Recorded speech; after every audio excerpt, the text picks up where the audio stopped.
For nearly 2 decades, the Muslim Public Affairs Council, or MPAC, has worked to promote a vibrant American Muslim community.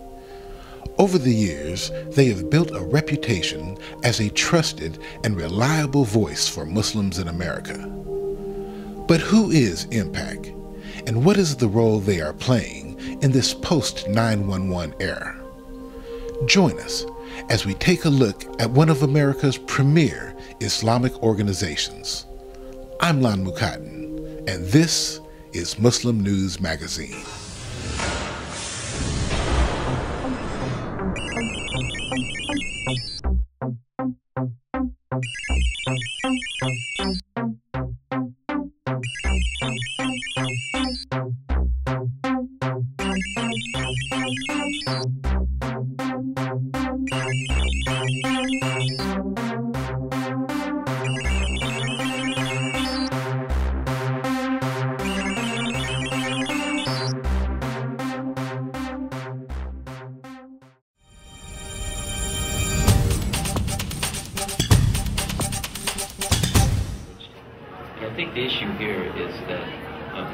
For this special edition of Muslim News Magazine, we take a look at an Islamic organization making tremendous strides for Muslims in America. Good morning and welcome to the Muslim Public Affairs Council 6th Annual Convention. The Muslim Public Affairs Council, or MPAC as it is better known, is a public service agency working for the civil rights of American Muslims.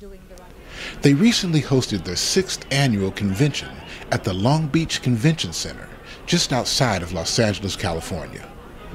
Over 1,700 Muslims and non-Muslims came to hear a very impressive list of invited speakers who spoke on a variety of subjects. When you engage in a gamble and an adventure and you have no thought process involved in how you go about it, of course you're going to end up with this mess. Only righteous Muslims as moderate. Some of the participants included Dr. Asma Afsaraddin, professor of Islamic Studies at the University of Notre Dame. That we feel that we have to address. Dr. Sherman Jackson, professor of Islamic Studies, University of Michigan. He's the merciful. Dr. Hassan Hathout, author of Reading the Muslim Mind. It's very important when we talk about minority in America. Imam Muhammad Majid, Vice President of the Islamic Society of North America. That motto should be the Hippocratic Oath. Pacifica Radio's Democracy Now! Host Amy Goodman. Will not be silent. Is that we have grown used to a kind of mild, temperate reporting out of the Middle East in the US media. And award-winning journalist Robert Fisk. If you happen to know the region.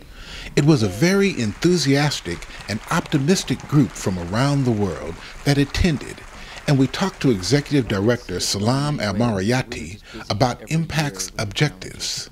But basically, we always looked at issues and tried to define them or look at problems in a way where public policy can be utilized in coming up with solutions. And our engagement with government and with media would be done in such a way that that would help facilitate the Muslim community in redressing their grievances. As opposed to demonstrating out in the streets, we want to demonstrate in the halls of power and demand that the rights of all people be served, and demand that our political leaders meet with their constituents, not affording them a privilege, but fulfilling a responsibility to the American public. They address the issues of justice, and they address the issues that really are hampering America's credibility throughout the world. Has 9/11 and the Iraqi circumstance hindered you in developing this or applying this to American society? Well, yes and no. Definitely what has happened after 9/11 and the Iraq War was create a niche for Islam haters, the Islamophobes, to exploit the fear and the hysteria of the American public. But Islamophobia predated 9/11, predated the Iraq War. These Muslim haters have been around for a long time. They're just looking for opportunities. And if it's not that, it's going to be something else. So we've always had the challenges of Islamophobes. The question is not what they're doing, but the question is, what are we willing to do to define the issues and the agenda for the American public that really creates space for the Muslim American community to be part of the pluralism, to be an enriching, vibrant, and effective part of American society. Welcome to the 6th Annual Impact Convention. It's really exciting to see all of you here this morning and to find people from around the country, from Ohio, from Pennsylvania, from New York, here with us today. We're going to have an exciting program, and when I saw this placard here, you see the big R, and it says Reform, Renewal, Relevance. It reminded me of growing up, and it told us the 3 R's are reading, writing, and arithmetic. In other words, what we're doing is going back to the basics. While there's so much going on in the world today, while there's a lot of hate, and we're always concerned about how we're going to respond to hate. And I've had at least 10 people already come up to me, say, are we going to cover what they're trying to do to attack Islam, to divide Muslims, and things like that? And yes, we are, but really what this convention is about is going back to the basics of Islam and defining ourselves rather than allowing others to define us. And when we say reform, it's to reform our thinking to meet the standards of the Quran. When we say renew, it is to renew our spirit of justice. And when we say relevance, we are saying we must demand from ourselves to be relevant to other Americans and to our children.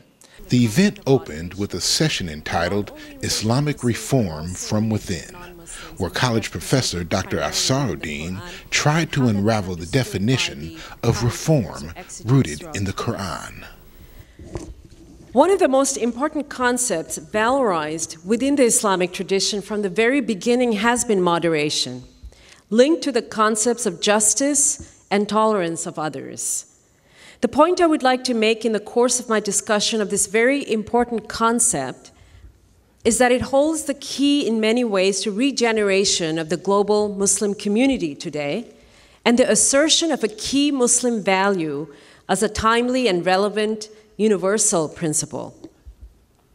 The starting point of our discussion on moderation is, of course, the well-known Quranic verse 2:143, which states, "We have made you, that is believing Muslims, into a middle community, ummah wasat, so that you may bear witness to the truth before others, and so that the messenger may bear witness to it before you."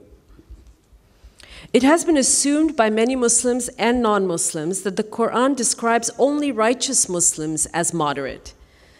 But it is useful to remind ourselves that Quran 2:143 has its parallel in Quran 5:66, in which righteous Jews and Christians are also described as constituting a balanced or moderate community, ummah muqtasida.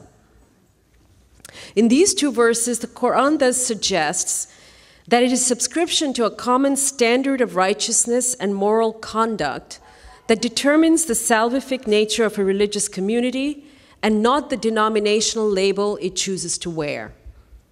Such a view transcends sectarianism and offers the possibility of formulating universal principles of ethical and moral conduct which may contribute to the formation of a moderate and tolerant global community today.